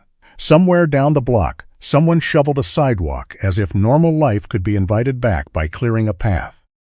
Clara Mae Dutton arrived just after 7, with a cardboard tray of coffee and a face full of guilt. She stepped around a trooper, saw Ethan standing near the front desk with a blanket over his shoulders, and stopped. "I should've spoken louder," she said. Ethan accepted one of the coffees. "You're speaking now." Clara nodded, but her eyes filled anyway. She went to Grace and gave a formal statement about the diner. She signed it with careful, shaking handwriting while Nora logged the time, because Nora logged everything. Grace found Ethan outside later beside his repaired SUV, which the garage owner had released after half the town learned whose vehicle it was. Rook stood in the snow nearby, nose lifted to the clean morning air, black and tan coat bright against the white. Grace held Ethan's badge wallet in both hands before returning it. "Westbridge confirmed everything," she said. "Patrol sergeant, former K9 handler, regional training assignment. They were very clear that if I lost you, they'd be difficult about it." Ethan took the wallet. "They enjoy paperwork too much." Grace did not smile. "I saw the signs," she said. Ethan looked at her. Grace's voice stayed steady, but it cost her something. Not all of them, not what he became, but enough. Complaints, shortcuts, people getting quiet when he walked into a room. I made them smaller than they were, because I didn't want another hole in a department that already had too many. Ethan slid the badge wallet into his jacket. "Then don't do that again." Grace absorbed it. No comfort, no condemnation beyond what she had earned, just a line she could either carry or ignore. She nodded once. "I won't." A tow truck moved slowly past the station, chains clinking. A trooper called Grace back inside. She started to go, then stopped. "Calder," he looked over. "Thank you." Ethan glanced toward Rook. "Wasn't just me." "I know," Grace said. "That's why I said it once." After she left, Luke came out with a small bandage on his cheek and a paper cup in his hand. He looked exhausted, embarrassed, and older than he had the night before. Rook turned toward him. Luke stopped in the snow. "Hey, buddy." Ethan opened the rear door of the SUV. "Load." Rook did not move. Ethan looked down at him. The German Shepherd walked instead to Luke and sat in front of him. Luke stared at Ethan, unsure. "Is that okay?" He decides sometimes. Luke crouched slowly and placed one hand on Rook's head. The dog allowed it, more than allowed it. He leaned forward just enough that Luke's fingers sank into the thick fur behind his ears. Luke smiled, tired and disbelieving. Guess he doesn't hate rookies. Ethan watched them for a moment. The old habit in him wanted to call Rook back, to close the door, to return to the simple order of handler and dog, command and response. Instead, he let the moment finish. "He knows who showed up," Ethan said. Luke looked down, blinking hard against the cold. Rook finally rose and jumped into the back seat. Ethan closed the door, climbed behind the wheel, and started the SUV. The engine turned over cleanly. Through the windshield, Silver Pine looked almost peaceful again, though the broken station doors told the truth beneath the snow. As he pulled away, Ethan saw Grace speaking with Nora on the front steps. He saw Luke standing beside them, shoulders squared despite the bandage. He saw Clara handing coffee to a trooper, her apron visible beneath her winter coat. No one saluted. No one called him a hero. That suited Ethan fine. In the rearview mirror, the small sheriff's station receded under a roof bright with morning snow. On the ground in front of it, several tracks crossed and overlapped. Boots, tire marks, scattered lines from dragged equipment, and the clear paw prints of a German Shepherd that had stood between fear and the people trying to do right. Rook settled in the back seat with a heavy sigh. Ethan drove toward the open road, the sun rising over the white mountains, and for the first time in a long while, the silence beside him did not feel like something he had to guard. It felt like trust. In the end, this story was not only about a police sergeant, a loyal German shepherd, or a station trapped in the snow. It was about the quiet moment when a person must choose what kind of officer, friend, and human being they will be. Ethan, Grace, Nora, Luke, and Rook all faced fear that night, but courage did not always look loud. Sometimes it looked like telling the truth, staying at your post, trusting someone new, or standing between danger and another life. May we remember that every day gives us small chances to do the right thing before the storm comes. And may God give us the wisdom to see warning signs, the humility to correct our mistakes, and the strength to stand firm when others need us. If this story moved you, share your thoughts in the comments. And if you believe in loyalty, justice, and the quiet power of doing what is right, please subscribe and join us for the next story.